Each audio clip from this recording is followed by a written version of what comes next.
This video is brought to you by Bitbox NES game cases. There is no better way to protect, store, and show off your NES game collection. Only available at StoneAgeGamer.com/Bitbox. Skip it up and that up.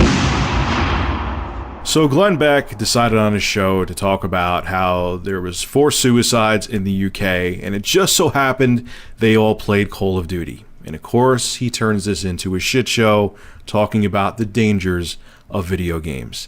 It's a fucking train wreck. Just watch for yourself. Dear God. The thing that I want to talk to you here is the conversation that we're not having. And the conversation that we're not having as a culture is the role of the internet and the busyness of our lives and these video games in particular. The coroner has expressed great concern over the violent video game Call of Duty after 4 teenagers who regularly played went to kill themselves. John Pollard claims the Certificate 18 game, which includes graphic scenes of soldiers killing each other, had featured in several inquests he had presided over. This is in England. He's a coroner. A warning came after a hearing in the death of a schoolboy, William Menzies, who was always playing the game. That's in quotation marks. Recording a suicide verdict at William's inquest, Mr. Pollard said, "I have to say, and this is after 3 or 4 inquests into deaths of teens, the Call of Duty game seems to be figuring in recent activity just before death, and it concerns me greatly." Oh my God. 4 people committed suicide and they were teenagers and they just so happened to be playing Call of Duty, which is one of the biggest franchises in video game history that millions upon millions of people play? Oh my God, what a coincidence! It has to be Call of Duty. Are you kidding? Are you kidding? That's like me saying, oh, Rich shot it. Like, say I committed suicide and an hour before I had a salad with croutons on it. And people being like, oh, in the corner going, oh, Rich had a salad with croutons. I bet that is what put him over the edge and decided for him to swallow a bullet. It's not a coincidence. They're teenage kids and they play video games and they play Call of Duty, which is like 90% of the demographic. And on top of it, Glenn, millions upon millions of people play Call of Duty. And you're taking 4 people that decided to commit suicide that just so happened to play the game and saying, oh, Call of Duty's dangerous. It's violent. Which on top of it too, Call of Duty is a kitten compared to other first-person shooters. I mean, for Christ's sake, play the first Fear. The violence and the blood and the gore in that game will destroy any Call of Duty. It'll make Call of Duty seem like it should be rated E for everyone. He continues though, and it gets much worse. Take a look. Don't forget that, remember the massacre in Norway, where 77 people were killed? Do you remember what he said? No. He was trained to kill with Call of Duty and other video games. So Anders Breivik was trained to kill dozens upon dozens of people with Call of Duty. An arcade-style, unrealistic shooter that allows you to auto aims for you on your targets. Okay, has no realistic recoil with the guns. There's nothing realistic about Call of Duty. That's how Anders Breivik was trained to kill in that massacre. Now, I will give Glenn Beck one thing. Anders Breivik did say that he was trained to kill with Call of Duty. But let's not go by the words of a sociopath, and let's go by the actual video game. There is no game out there, not Battlefield, not other first-person shooters, that can actually, or at least consumer games, that can actually train you to kill. This is not a substitute for a real gun. This does not show you how to hold a gun, how to handle a gun, how to handle the recoil, how to aim down the sights, and actually aim at somebody or something. This can't do that. This cannot teach you to kill with a gun. Okay, I just stop. I'm so tired of hearing that video games can train people to kill, or it makes them killers, or it makes them sociopaths. But he continues, and it keeps getting worse. Isn't it interesting that we immediately had the gun talk here in America, that we talked about the guns? Nobody talked about the 77 people that were killed by a guy who said, I was trained to kill by playing these video games. There it is again. There it is again. I've told you time and time again, video games are the scapegoat because people who suck NRA dick don't want new regulations on firearms. And Glenn Beck is so deep in the NRA's pocket, it's not even funny. He did the keynote speech last year for them.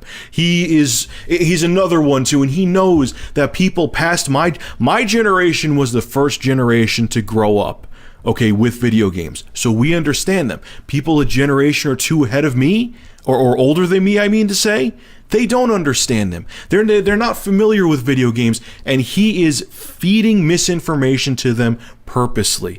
Okay, he goes on, there's something else I don't have in here where he's talking to his son and he's like, son, video games are dangerous. They've never been tested or tried before. We don't know what they do to our brains. They could be brainwashing us. Even though there's studies, there were decade-long studies that they did research on kids that were gamers, and they said they proved that video games don't make kids violent. But yes, Glenn, let's blame a harmless controller, let's blame a video game, and let's not blame a gun that could put a bullet hole in someone's head. Now he goes on to talk about Watch Dogs, and it gets even more ridiculous. Watchdog is a new one. It's called Watch Dogs. Watch Dogs features a troubled anti-hero named Aiden Pierce.